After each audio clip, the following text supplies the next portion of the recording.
the change in Indonesia over the 10 years you've been finance minister has been truly breathtaking, so many congratulations for that. Good luck with the next 6 or 8 months, because it's a very turbulent time, and I'm sure you will put in place the budget that will enable the new government to have a flying start. There's a general assumption that you won't be part of the next government. That's the tone of your speech too. First question has to be, is that a reasonable working assumption? Some of you looks very surprised, so I also surprised with this question. No, but serious answer, Indonesia is a presidential system within our politics. So the new elected president has been decided. So I think this is going to be a very critical and important transition. The new elected president and the vice president, they actually continue communicating that they will bring continuity. So we are hoping that many of these fundamentals that we've already discussed earlier is going to be continued, but at the same time also improving. So continuity with the improvement, I think that's important. Regarding the cabinet, unfortunately, Michael, I cannot answer that question, because that is only the president who knows who's going to be in the cabinet. So your aspirations should be conveyed to the right person, not the wrong person. Thank you very much.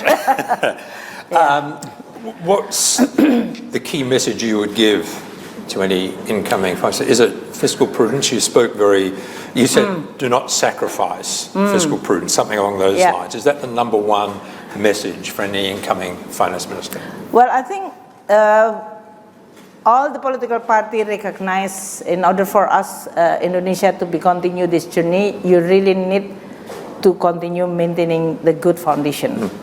And that's good, because this is not about one person, but shared by all important parties in Indonesia. Indonesia is not like in the UK politics, in which you only have two parties. Fortunately, we have more than two parties. I said fortunately, because we have at least 8 big elected parties which is sitting in the parliament.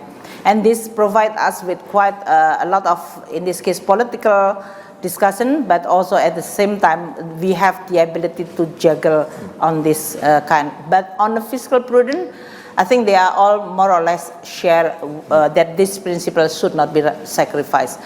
And market is also a good providing signal. So the new government is already receiving the signal that the market want Indonesia to continue with this fiscal prudence. So I think now the transition team has been managing and seeing and listening to all this signal.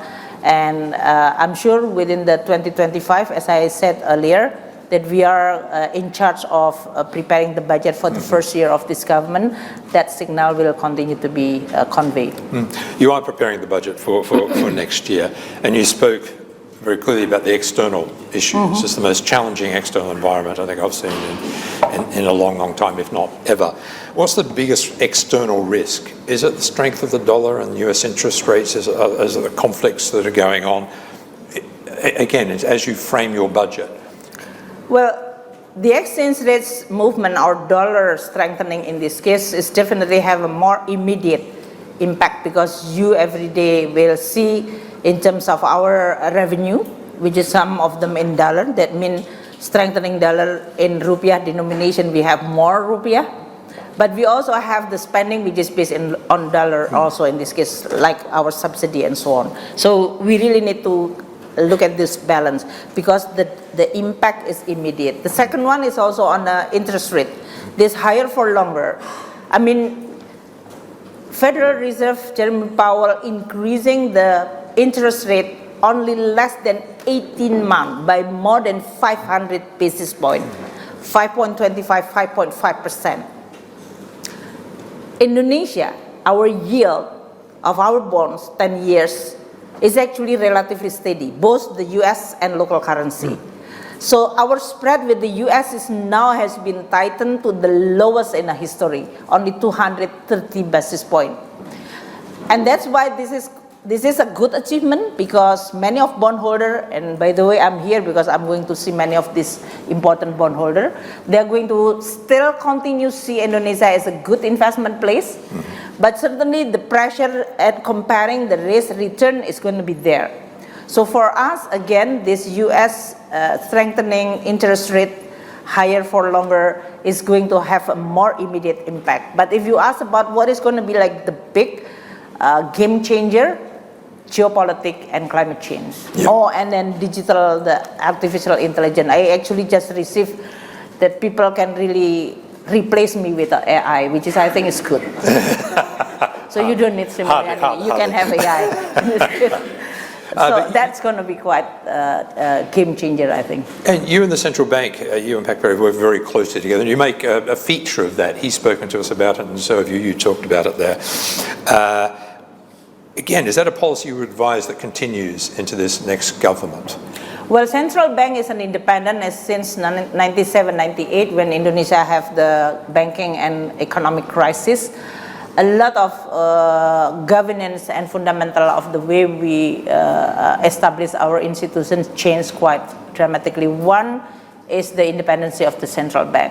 So central bank have their own cycle, and this current central bank governor has been re-elected for the second term. That means there will be a continuity on the monetary side. I want to get on to e-commerce, and the digital transformation in Indonesia has been breathtaking. But the moratorium on tax, by the way, was extended by another 2 years at the last WTO meeting. You've opposed that. Again, looking out in a couple of years, do you see that changing, and what sort of impact will that have on revenue generation in Indonesia? Well, on this moratorium is not actually related to the revenue, because it's not generating revenue in a way. But I think all countries in the world should recognize that the world will be governed and will be actually affected by this digital technology fundamentally, including the trade between country, movement of the people, capital, and so on. So within our law of the customs, we actually recognize that the flow of goods and services is not only in the form of this just the real thing, but also on a digital thing. And that's why we said that it will be very good for the global, including WTO, to recognize that digital movement, whether this is on services. I think Indonesia more and more now enjoying the movie streaming from the company. I don't have to name the name of the company because it will be seen as endorsing. But that is exactly the fact of life. I mean, song, movie, and even payment system and so on. So this will create quite a fundamental question for a country, any country in the world. Do we have any control? Or if we want to control, what do you want to control? What is the purpose of each economy? What is this landscape change and fundamental change will affect our ability to achieve our goals? Because all countries not in the same level. Some countries still lag behind, fragile, low and lowest least developed, other low income country, other middle income country, other in a more advanced country. But all countries will be affected by this one. And for country which is lag behind, it's going to be even more difficult to catch up when you are not putting the fair level playing field. So that is a little bit long answer, but it is not about revenue. It is about recognizing that the digital technology is become one that need to be put into consideration how you design the right policy and just policy across country. You've led the climate change agenda in Indonesia, and you've been very passionate about the provision of green finance. In fact, Indonesia, I think, was one of the first to Asia to issue a green bond. Is there momentum? Is there a risk that we'll lose momentum, not only in the new government, but given the various geopolitical risks that everyone is facing at the moment? Well, as a finance minister, we also try to continue improving and diversifying our instrument. In this case, since 2008, 2009, Indonesia continue actually building the diversifying our financing instrument from the conventional into the Sharia base, from the conventional to the sukuk, to the green base. And also this is combining these two because we know that the appetite to invest in Indonesia with our reputation getting stronger and better, there is a lot of appetite not only in European, especially London based, but also United States, Asia, Middle East. So green instrument like the green bonds is already issued, and I think now total more than 8 billion or 6 billion that we've issued. And here we actually mostly also issuing in here. So London, regardless what your situation, still actually being seen as a good financial center. Discussion among the finance minister in the last meeting, in spring meeting in Washington DC, saying that issuing green bond is not giving you a green premium, meaning that either you are green or conventional, the investor is just price you and provide you with the same yield. So it's actually market fail on recognizing, while the green bond require a compliance which is much more quite costly. Yeah. Because you really have to show that this is the underlying activity or program is actually consistent with this label of green. So the market is not yet providing this kind of recognition. In terms of volume, I think this is just an instrument, meaning that Indonesia need to look at the need of this transition, and we look at the need which is going to be huge, 285 billion US dollar. In the environment of the higher interest rate for longer, it will be even more expensive. So affordability to finance this transition is going to be a big question mark. We discussed a lot with a lot of multilateral development bank, World Bank, ADB, AIIB, even Islamic Development Bank, how they are going to actually finance, because almost all their president of these MDBs saying that we are going to finance more climate change. So we discuss about whether their structure of financing makes sense. And by the way, Michael, just for your information, the price of many of this MDB is much more expensive than I issue my bonds for the market. So that's also becoming, when they issue, it's going to be something which is, when you talk about the cost of borrowing and cost of capital, this is something which is totally different for Indonesia. So it's a good problem to have, but it is really changing quite a lot. I remember I was finance minister like 10 years ago, and Indonesia, when issue our bond, is still higher than the MDB can offer us. Now it's the other way around. So it is, the price of capital becoming very important, program important, instrument is very important. But we work very, very closely with other stakeholders. Blended finance, Indonesia is already announcing it. We are also, in this case, working very closely with philanthropy as well as the private sector. Another big issue for the climate agenda is carbon pricing and carbon markets. There are a patchwork of carbon markets around the world at the moment. None of them seem to have be harmonised in any way, shape or form. How big a challenge is that, and how important is that to delivering net zero goals? Well, I think theoretically it's very important. You talk about climate change, which is not only Indonesia or UK or Fiji Island or United States facing. This is global problem. So you talk about global public goods or global public bad, whatever you call it. So you talk about this global public commodity that is the CO2 emission, regardless where you are going to like emit, but they are creating this choking for this world.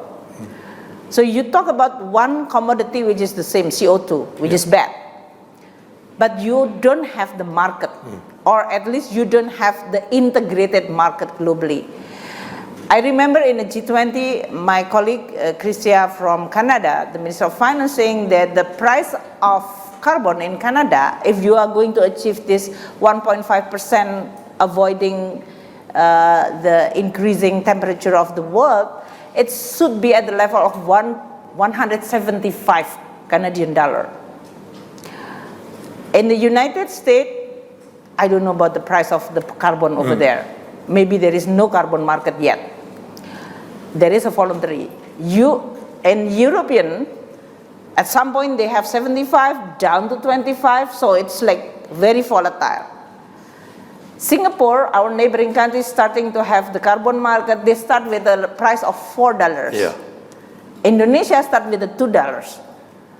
So you can imagine, if this is like global trade, the people from here who say that the carbon should be priced at, let's say, $75, and in Indonesia you can buy with $2, why don't we just buy this? And that's why the discussion about the carbon leak and how you are going to make sure that this national determined contribution. I think a lot of work now on this carbon market is going to be one of the most important attention in many of the discussions that we are having. And yes, it will require a lot of thinking, fundamental arrangement and governance. Yeah. I want to give some time for the audience to ask you questions, if that's okay with you. Sure. As long so as if you want not to ask difficult question. Just and the AI couldn't answer the questions we're going to ask, I promise you. I'll come to Noel Kluhane in just a moment to ask the first question, but one more from me. The aspiration to join the OECD, long-term aspiration, I assume it parallels the 2045 vision for Indonesia. Talks have started. Is it realistic? What sense do you get from the OECD? Are they enthusiastic about your joining the group? Very, very enthusiastic, especially the Secretary General Matthias, not because he's Australian and he want to have his big neighbor to be in a club, but I think strategically OECD should really, if you are become a club, which is unfortunately the name is like a rich club, which is, I think that's a misnomer. It's more like a like-minded governance based on the market. And I think that is really needed and important for many countries to be able to actually then integrate with this global economy. Unfortunately, as I mentioned, geopolitics situation today is becoming fragmented. But the like-minded country which agree that the market mechanism and open market competitive is important for your economy, I think that's important. And that's why for the OECD to know and see Indonesia would like to join, and that's will strengthening many of this fundamental reform that I've already explained to you all. It's not something, this is voluntarily, and there is a mutual feeling of for OECD is going to be good and for Indonesia is also good. And then after Indonesia announcing our accession process with the OECD, now the Thailand is also starting to apply. So it's good to have It's starting a movement. Yeah. Right. Let's go to Noel Kluhane a bit. Noel, and then Natasha will come to you up there. Okay. Thank you, Minister, for your remarks. Noel Kluhane from BDO and various ASEAN business councils. I have a particular question for you about some of President Jokowi's signature policies, which were the banning of the export of particular products, including palm oil at one stage, but more enduringly nickel, of which you have the largest reserves in the world. That seemed like a success in terms of the downstreaming effect, creating refining and manufacturing batteries in Indonesia, but maybe not a long-term strategy because batteries are increasingly made with lithium instead of nickel. So I'd love to get your thoughts on whether Indonesia will persist with that policy. Thank you. Well, Indonesia is comply with many of this, and we are hoping that the market mechanism will solve our problem, which is not it's actually not happening. So sometimes you really need a little bit, what you call it, industrial policy, which is now becoming a fashion to many countries, talking about the industrial policy. I mean, the approach of the Indonesia is a combination between improving our business climate, and that's why we have this omnibus law on ease of doing business in Indonesia. We call it job creation, in which we simplify many of our regulatory policy in labor, environment, investment, as well as small, medium enterprises. All those things has been overhauled. What is the objective? Is actually for the investor come to Indonesia and feel that, oh, okay, this is a good place to do and make sense, and I understand the regulation, so I will invest in here. On the other hand, investors sometimes need to be convinced about, okay, we export quite a lot of, including the strategic mineral. And this is not just yesterday. It's been like 60 decades or even 70 decades since Indonesia independent. Sometime in my conversation with some of the big company, and I said, you promised to build the smelter in Indonesia. That promise back in 1990 and never delivered that. Why is that? Oh, because smelter is so expensive, Sri Mulyani. You need to know what you want. And why? Well, because this is so risky and need a lot of capital. But then why you open smelter in my neighboring country, although they don't have those raw material? What is the difference between Indonesia and our neighboring country? They cannot answer. So that means decision by business sometimes need to be nudge. You have this nudge, right? The book which is very popular. So this is the way that the Indonesia tried to nudge this decision in order for us to be able to convince. But it is not just forcing that you have to invest in Indonesia and then you exploit them, but we provide you with the best investment climate, and now you have to invest in Indonesia. So it is like a win-win. And don't forget, as I mentioned earlier, with those kind of value added, which is now happening in almost all, not only the strategic mineral, but almost all mineral in Indonesia, it contributes to the stability of Indonesia economy. Indonesia economy is stable and continue growing high, it will provide benefit for the region and the world. So I think that is the good game. In a way that this is what we are doing now, that we recognize that a lot of value added of many of this industry in Indonesia should and could be done. Within the context of the electric vehicle, battery technology and so on, I think this is continue moving, and Indonesia watching very carefully as well as discussing with many parties in order for us to be able to position in the right policy and place for this kind of continued dynamic changing. Natasha Chu now from HSBC, and after Natasha, Dasuki will come to you. Thank you, Minister.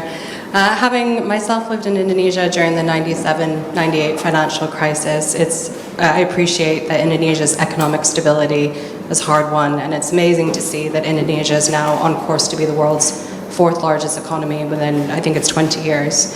What are some of the main factors, do you think, that may impede that goal? And indeed, do you think it can be met sooner?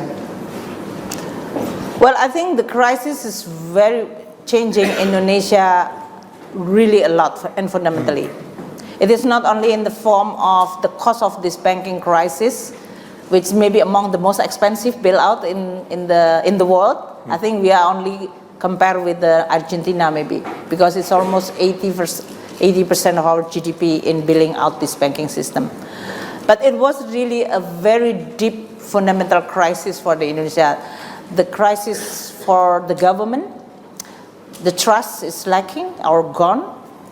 The crisis in terms of the way we govern politically in Indonesia, and that's why we become, although Indonesia is actually a democratic system, we always have 5 years election.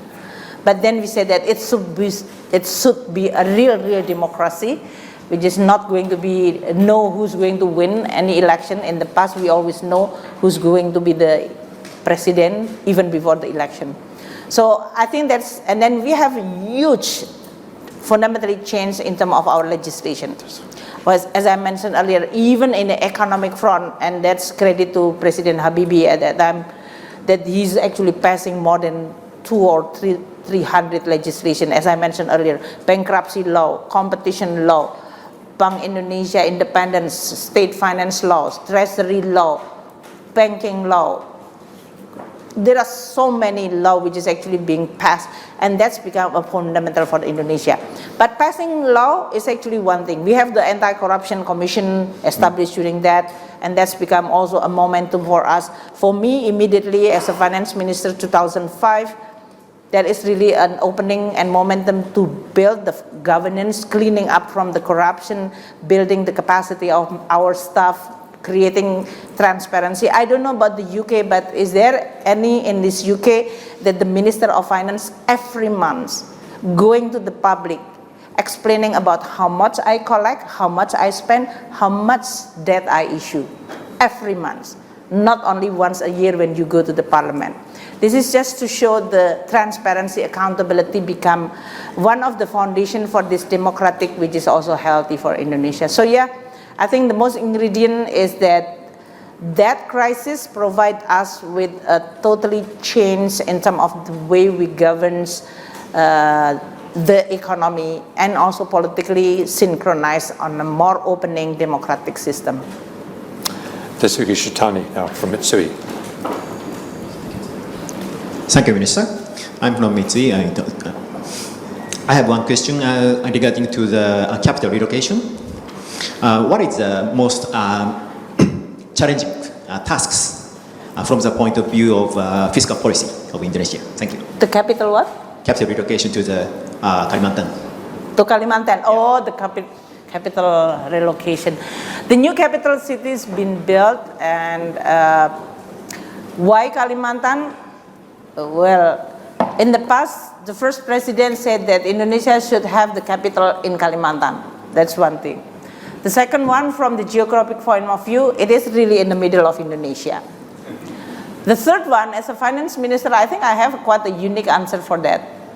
I've been actually quite struggle in how we are going to create a new source of growth for especially many islands in Indonesia.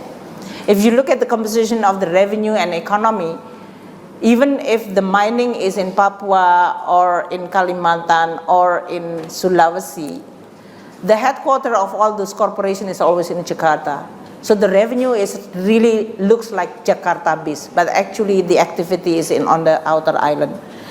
And then you cannot really, as much as you try to design the transfer of the government finance to the local government, it will not create this kind of the new source of growth. So I think in a way, not only symbolically, but also in terms of the economic activity, this new capital city in Kalimantan will provide the Kalimantan to grow at the level what they deserve. To be very honest, Kalimantan is always growing very low, while their natural resources has been actually being moved to Java Island, which is more heavily populated. So this is going to be a good, and if I can add you with more perspective, Sumatra, which is like the biggest island on the western side, close to Singapore and Malaysia, we built the toll road north to south. And actually, the amount of capital or spending to build this toll road is much expensive than this new capital. But everybody looking at this new capital. But this toll road is going to change Sumatra quite a lot because they are the one who also naturally resource rich, they quite diversified. Proximity to the Singapore, Malaysia is very logical to have a much more bigger and vibrant economy. So in a way, Indonesia need to have source of growth which is beyond Jakarta or Java, and that's good. Not only just a rhetoric politically, but also moving and investing in a significant way. Tara Dolin now from Haleon.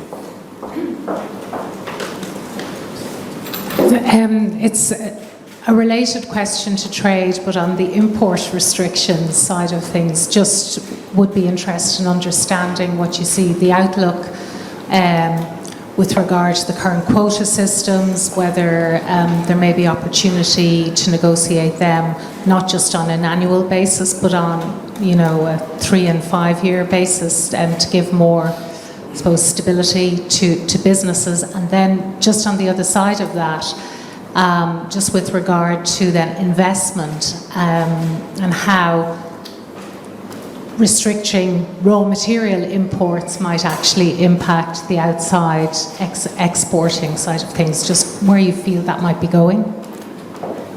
Well, ideally, if you talk as an economist talking about the global trade and so on, trade is supposed to be a win-win in this case, whether you're talking about export and import. But we also can see that many countries becoming industrial not because of the pure market mechanism. There is always a government support, or in this case policy, that is allowing that first forces. I think the combination is more like how you are going to combine the discipline of the market forces that will allow you to then operate in a more efficient, good governed way, vis-a-vis, as I said earlier, a nudge that needs to actually create more value added. So it is, I think, that kind of experience which also inspire us and see, for example, if you look from Japan, even South Korea, or even China, you can see this is not pure just market mechanism to become an industrial. You always have a certain policy. So yes, from the point of view that it will affect the supply chains in the other destination, but for a big country like Indonesia to be able to have a more value added, becoming more industrial, becoming middle, higher, or even higher income country, I think this is going to be a good for the global economy. Now Indonesia has become a destination of many, and having a middle class Indonesia, we are traveling a lot. We are going to UK, we are going to Europe, and so I think this is just a strategy which we know that it will be totally orthodox and conventional, but sometimes you have to do it, but not in a excessive, so that you are going to totally abandon the market discipline. So a combination between two is still needed. There is a certain discretion, but also market discipline. I'm afraid we are out of time. We could easily go on another couple of hours, and I'd very much like to, but I know you have a very busy schedule. Srimayana, can't thank you enough for being here. You've clearly laid the foundations for a very bright future in Indonesia. I mean, the change in Indonesia over the 10 years you've been finance minister has been truly breathtaking, so many congratulations for that. Good luck with the next 6 or 8 months, because it's a very turbulent time, and I'm sure you will put in place the budget that will enable the new government to have a flying start. Ladies and gentlemen, please join me in thanking you.